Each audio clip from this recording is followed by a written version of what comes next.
On tente d'aller plus loin avec vous, Armelle Charrier. Bonjour Armelle. Bonjour Tout Isabelle. ça est allé assez vite, très vite même, diront certains. Comment est-ce qu'on en est arrivé là? Oui, c'est ça en fait qui est étonnant dans ce qui est en train de se passer au Kazakhstan, c'est qui est-ce qui derrière agite les manifestants.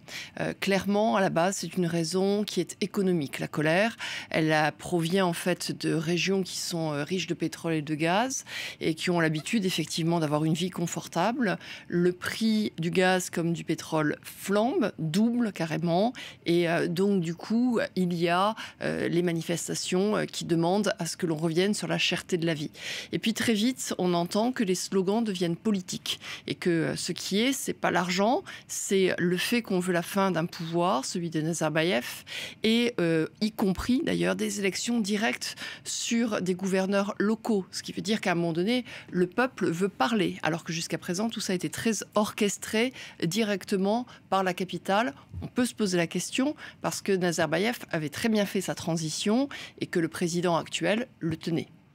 Voilà, un pouvoir qui est quand même acculé et qui en appelle à l'aide Moscou. Oui, absolument, parce qu'on est dans toute la géographie classique de la zone d'influence russe, qui était avant la zone d'influence soviétique, et qu'ils ont effectivement un accord avec la Russie pour intervenir dans ce genre de situation, avec, dans ces cas-là, l'Arménie, la Biélorussie, le Kyrgyzstan, le Kazakhstan et le Tadjikistan. Donc voilà, c'est toute cette zone-là qui peut évidemment intervenir.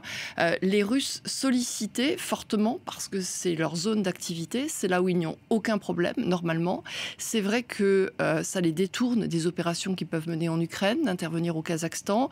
Et c'est pour ça qu'on reboucle sur la première question. Qui est derrière les manifestants? Les Russes disent ce sont les Américains qui fomentent tout ça parce qu'ils veulent déstabiliser pour ensuite nous amener à intervenir. Et d'autres disent effectivement que les manifestants ont d'autres attaches derrière.